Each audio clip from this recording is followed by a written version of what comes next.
Olá pessoal, continuando o nosso bate-papo sobre gases. Hoje nós vamos falar a respeito da hipótese de Avogadro, certo? Bom, antes da gente dar início,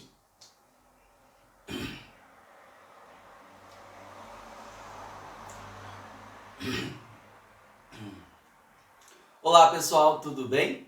Hoje nós vamos falar a respeito da hipótese de Avogadro, mas antes é necessário que nós façamos uma análise a respeito da teoria cinética dos gases. Bom, o que nós sabemos até agora? Que os gases, eles sempre ocupam um grande espaço.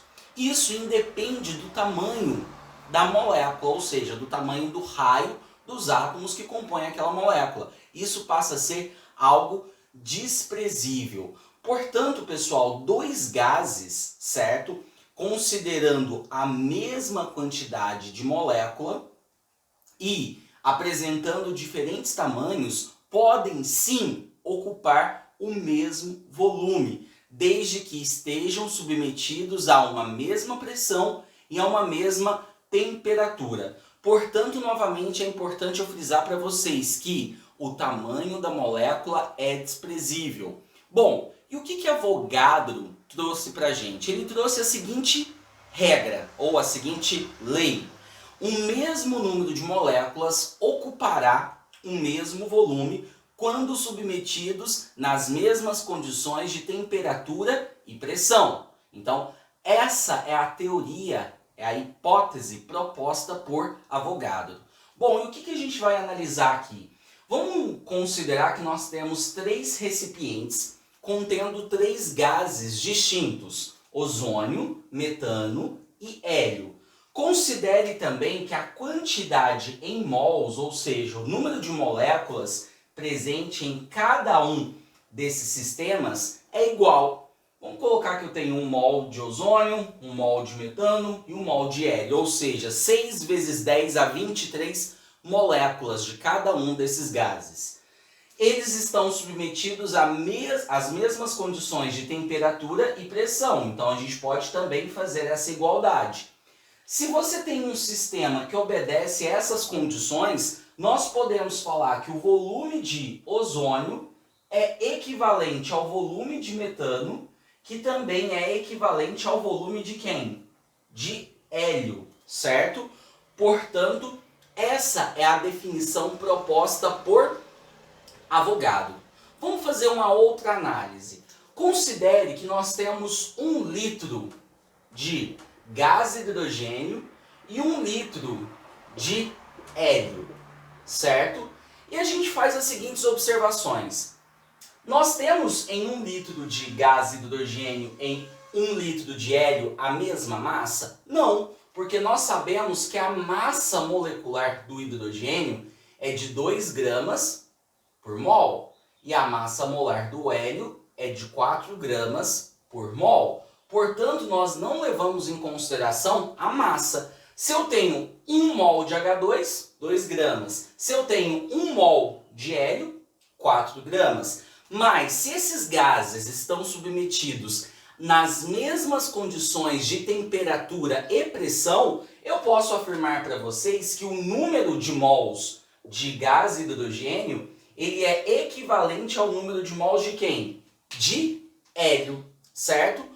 Nessas estruturas, nós poderíamos afirmar também que a quantidade de átomos é igual? Sim ou não? Não.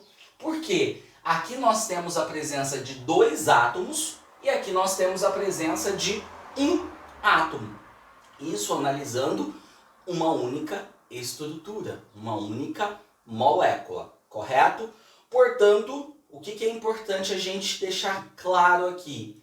Se nós temos volumes iguais nas mesmas condições de pressão e temperatura, eu posso afirmar que nós temos a mesma quantidade de mols, ou seja, de número de moléculas dentro desse sistema, ok? Bom, vamos fazer um exemplo agora de um exercício no qual nós vamos aplicar a hipótese de Avogadro. Bom, agora a gente vai analisar um exercício no qual nós temos um gás X e um metano. Percebam que ambos estão submetidos nas mesmas condições de temperatura e pressão e com isso apresentam o quê? O mesmo volume, certo? Eu sei que o gás X é constituído especificamente de nitrogênio e oxigênio e este recipiente de 1 litro tem uma massa do gás equivalente a 0,88 gramas. E nós temos o metano, que apresenta uma massa molar de 16 gramas por mol, certo? Ocupando um volume de 1 litro, porém com uma massa de 0,32 gramas. Percebam, pessoal, que nós temos volumes iguais, ou seja, os gases que são diferentes estão ocupando o mesmo espaço, mas as suas massas são diferentes, visto que se trata de gases diferentes. O que o exercício está me questionando aqui? Qual é a massa molar do gás X?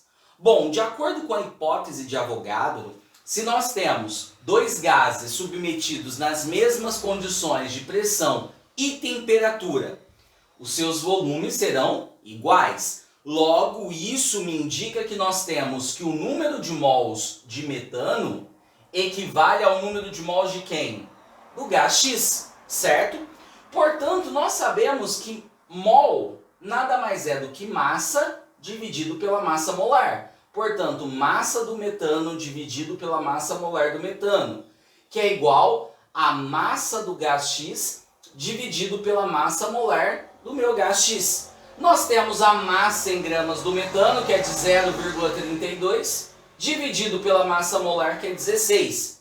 Isso é igual a massa X, que é de 0,88, dividido por o que eu quero saber. Bom, multiplico em cruz, nós temos que massa molar do gás X vai ser equivalente a 16 vezes 0,88 dividido por 0,32. Portanto, a massa molar do gás X ela é equivalente a 44 gramas por mol. Perfeito? Portanto, essa é uma aplicação da hipótese de Avogadro em um exercício. Ok? Bom, a gente vai fazer mais um caso só para a gente fechar essa questão da hipótese de Avogadro. Analisando um novo caso a respeito da hipótese de Avogadro, o que nós podemos falar? Nós temos 4 recipientes contendo diferentes gases, porém submetidos nas mesmas condições de temperatura e pressão, certo? No primeiro recipiente eu tenho 50 litros de monóxido de carbono e no segundo recipiente 50 litros de dióxido de carbono. Se eles estão com a mesma pressão, mesma temperatura e apresentam o mesmo volume, isso me permite afirmar que aqui o número de mols entre monóxido de carbono e dióxido de carbono são iguais. A mesma coisa vai acontecer nesses dois recipientes. Já que eles estão submetidos nas mesmas condições de temperatura e pressão e apresentam o mesmo volume, eu posso afirmar que o número de mols de eteno é equivalente ao número de mols de quem? De gás hidrogênio, correto? Pessoal, um detalhe importante. Se eu perguntasse para vocês agora, em qual destes frascos apresenta mais átomos de oxigênio? Bom, a gente vai ficar com um frasco que contém o CO2, já que eu sei que para cada molécula de CO2 nós temos 2 átomos de oxigênio. E para cada molécula de CO eu tenho apenas um átomo de oxigênio. E se a gente fosse analisar a quantidade total de átomos? Em qual desses recipientes a quantidade total de átomos é equivalente? Você vai usar um processo bem simples para fazer isso. Quantos átomos eu tenho aqui? 2 para cada molécula de monóxido de carbono, certo? Bom, qual é o volume? 50. Então, 2 vezes 50, 100, certo? Aqui nós temos quantos átomos para cada molécula? 1 carbono com 2 oxigênios, 3. Vezes 50, nós temos 150. Fechado? Aqui nós temos 2 carbonos e 4 hidrogênios. Então nós temos uma quantidade total de átomos equivalente a 6. 6 vezes 25 é equivalente a 150. Aqui nós temos 2 átomos para cada molécula de hidrogênio. Portanto, nós temos 2 vezes o volume, que equivale a 25. Isso vai dar 50. Logo, nós podemos afirmar que os frascos que apresentam a mesma quantidade de átomos é o frasco que contém 50 litros de CO2 e o frasco que contém 25 litros de eteno. Correto? Bom, essa é uma análise que a gente pode fazer de forma bem simples para identificar qual é a quantidade de átomos dentro de um sistema, desde que ele obedeça à lei de Avogadro, a lei de Avogadro, certo? Na qual nós temos o quê? Nós temos que quando um gás submetido nas mesmas condições de temperatura e pressão, nós temos a mesma quantidade de moléculas. Fechado? Encontro você na nossa próxima aula. Até breve.